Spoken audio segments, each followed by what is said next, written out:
in the near future mga kapiksi, ayan. So, nakikita natin na medyo lalala itong sitwasyon nyo, magkakaroon ng ghosted. Kung hindi pa kayo gino-ghosting nitong person na to, magkakaroon kayo ng mga ghosting na issues, no contact, talagang magkakaroon ng block, pagbablock, no? Iba-block sa mga communication. And, heartbroken, definitely. Magkakaroon kayo ng a lot of emotional pain. Medyo, ano to guys, pagdadaanan nyo ng matagal-tagal.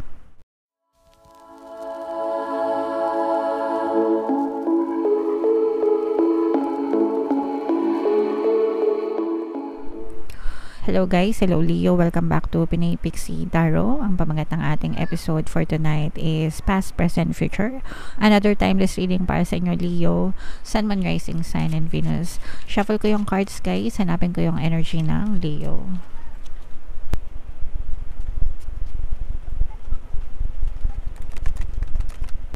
Eto guys, so Leo, kayo ay na-represent ng Queen of Wands sa ating spread. Combination ng positive and negative energy, general reading lang mga kapiksi. Pwedeng mag-resonate, pwedeng hindi. If in case na hindi kayo naka-resonate right now, pwede nyo siyang balikan next time, next year, next month, or kahit kailan. Guys, kasi ito ay timeless. So, baka during those time, pwede nang mag-resonate sa inyo yung energy mga kapiksi. Ito guys, meron tayo nakikitang presence ng water sign, Cancer, Pisces, Scorpio. For some of you guys, parang feeling ko nagkakaroon kayo ng problema with the specific person in your life. Medyo challenging, medyo maraming challenge mga kapiksi. If this is a relationship connection mga kapiksi, nakikita natin na parang yung person mo may pagka-flirt siya. May pagka-flirt, in Tagalog may pagkamalandi, guys. So, ibig sabihin nito, parang hindi siya masyadong committed sa'yo. Pwedeng open relationship kayo, guys, no? Pag sinabing open relationship, hindi kayo labeled na kayo. Pwedeng magka-relasyon kayo, tapos may ka-relasyon siyang iba. Pwede kasi na, sa lahi nila pwede kasi 'di ba, let's say for example mga Muslim, legal yun sa kanila, okay lang sa kanila multiple partners, nasa parang batas nila yun or something. So wala kang laban doon, I mean wala kang pwedeng ireklamo kasi legal sa kanila. Pero for some of you naman, kung ibang lahi, sometimes open sila sa mga open relationship na kumbaga parang multiple partners, kaya yung iba parang non-committed. So, in your case, parang ganun yung nangyayari sa'yo. Parang hindi masyadong committed sa'yo yung person mo kasi okay lang sa kanya. Gusto niya open, gusto niya enjoy, gusto niya marami, gusto niya hindi siya tali, no? So, ganun. Parang you're dealing with a person na ganyan.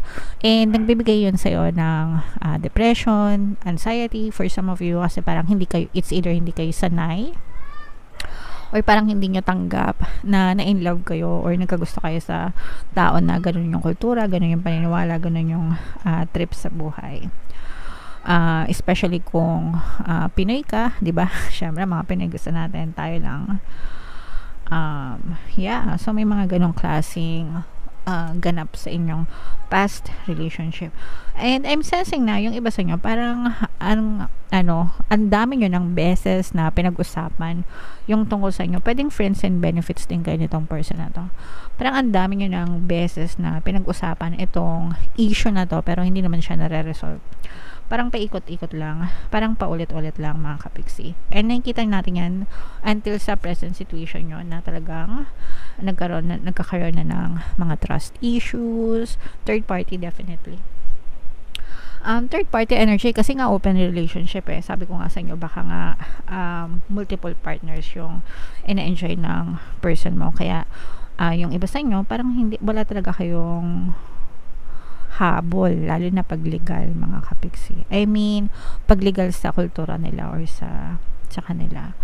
And ganun pa rin yung nangyayari sa present situation nyo. And for some of you guys, parang feeling ko, kung hindi mo pa to binablock, maaaring ibablock mo na to or ibablock ka niya. Kasi never ending na yung pagtatalo nyo. No, wala na. Parang ulit-ulit na lang, paikot-ikot na lang. And nandun yung trust issue, hindi na mapagkatiwalaan. Tapos yung iba napapraning na. Kumbaga napaparanoid mga kapiksi, and parang gusto na lang ng iba sa inyo na magkaroon ng peace of mind, and parang yung iba sa inyo parang nag-iisip na rin kayo na umexit dun sa relationship or tapusin na yung relationship or maghanap ng iba na somebody na parang yung deserve mo talaga, somebody na sarili mo, ganyan, yung ikaw lang, yung sayo lang, ganyan. So yung iba sa inyo para naghahanap na, open na kayo sa mga ganong klase ng possibilities, no? Kasi parang yung iba sa inyo nananawa na rin dito sa ganitong klaseng relationship, mga kapiksi. And meron tayong presence ng Earth sign, Aquarius, Gemini, Libra, Earth signs, Capricorn, Taurus, Virgo. In the near future, mga kapiksi, ayan. So, nakikita natin na medyo lalala itong sitwasyon nyo, magkakaroon ng ghosted. Kung hindi pa kayo gino-ghosting nitong person na to, magkakaroon kayo ng mga ghosting na issues, no contact, talagang magkakaroon ng block, pagbablock, no? Iba-block sa mga communication. And, heartbroken, definitely. Magkakaroon kayo ng a lot of emotional pain. Medyo ano to guys, pagdadaanan nyo ng matagal-tagal. Ibig sabihin nito, pwedeng malulong kayo sa depression. Wag naman sana guys. Pero medyo malalim yung impact sa'yo. Syempre, hurt kayo. Tas parang, although alam nyo na ganyan, pero parang kapag nandun na, masakit pa rin. And that's fine. I mean, normal yun guys, no? Tao tayo. So, syempre, may mga emosyon tayo, nasasaktan din tayo. Pero medyo matagal-tagal na heartbreak, matagal-tagal na recovery yung inyong pagdadaanan, mga kapiksi. So, in the near future guys, or kahit ngayon na, pakinggan nyo na yung Ho'oponopono, no? Ho'oponopono and self-love subliminal para makatulong sa inyong emotional healing. The best combo with self-love subliminal guys, para bumalik yung kumpiyansa nyo sa sarili nyo. Sometimes kasi kapag nagbe-break or naghihiwalay, nawawala yung kumpiyansa sa sarili, 'di ba? Ganyan-ganyan. So, pwede nyo pakinggan yun, mga kapiksi, para bumalik yung kumpiyansa nyo sa sarili nyo and mabawasan yung inyong emotional pain. So, focus on yourself, guys. And, isipin nyo na lang na hindi kawalan, no? And, ibibigay din sa inyo ng universe yung tao na para sa inyo, talaga, mga kapiksi, yung special someone mo, someone na para sa'yo lang, someone na deserve mo, someone na makakapantay sa'yo. Okay? So, yeah. Comment down below, mga kapiksi, no? If feeling nyo naka-resonate kayo dyan sa message na yan. Tingnan natin itong additional na mensahe sa inyo, guys. Gamit itong deck na to, shuffle ko muna. Habang sinashuffle ko, panoorin nyo muna itong video natin regarding sa ating paano mag-manifest ng abundance video course.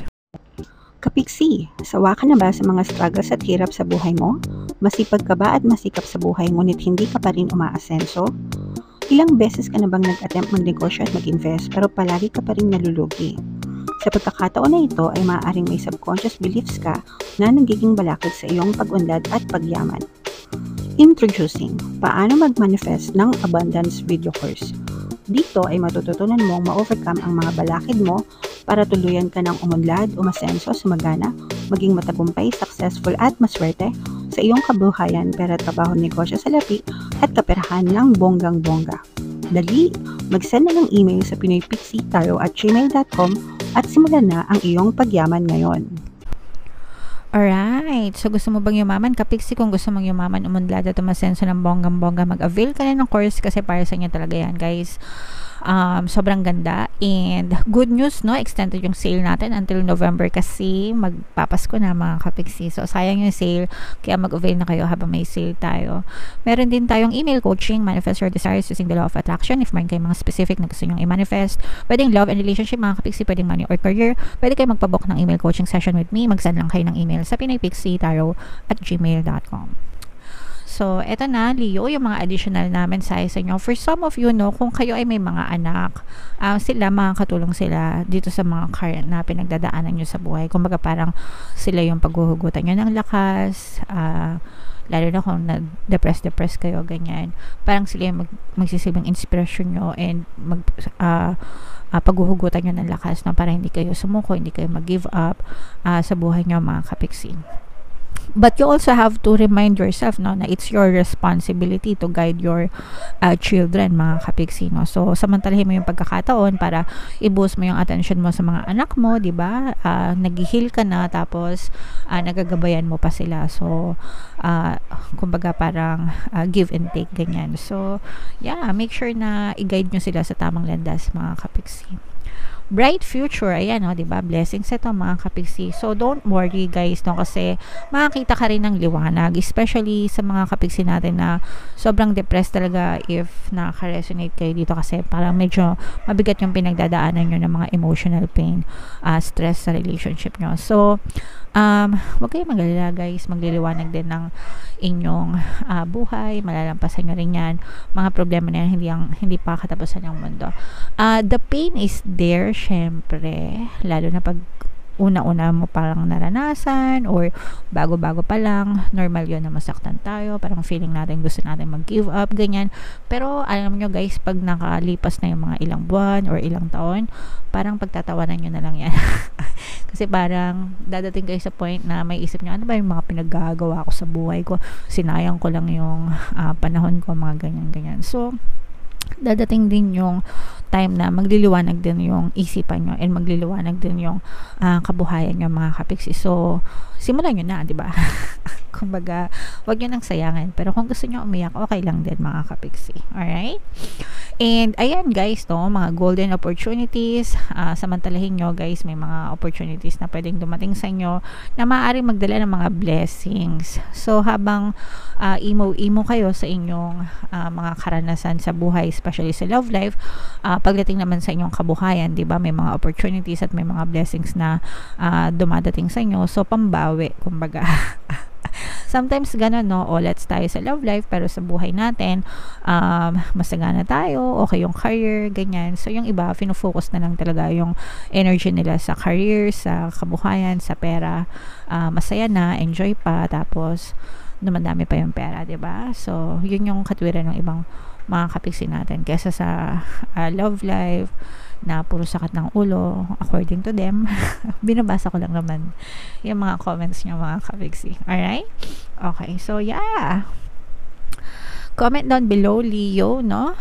If naka-resonate ka sa reading na to, and itong mga blessings and opportunities na to, guys, i-mind nyo na to kasi dadating din ito sa inyo, mga kapiksi. Alright? So, thank you. Ito yung ating 2024 kapalaran pala, mga kapiksi. Kung hindi nyo pa napapanood, panoorin nyo na. Super nice, super ganda. And ito naman yung ating success stories ng paano mag-manifest ng abundance video course. Thank you for liking, sharing, and subscribing, mga kapiksi, and see you again next time. I love you all. Have a nice day. Bye-bye.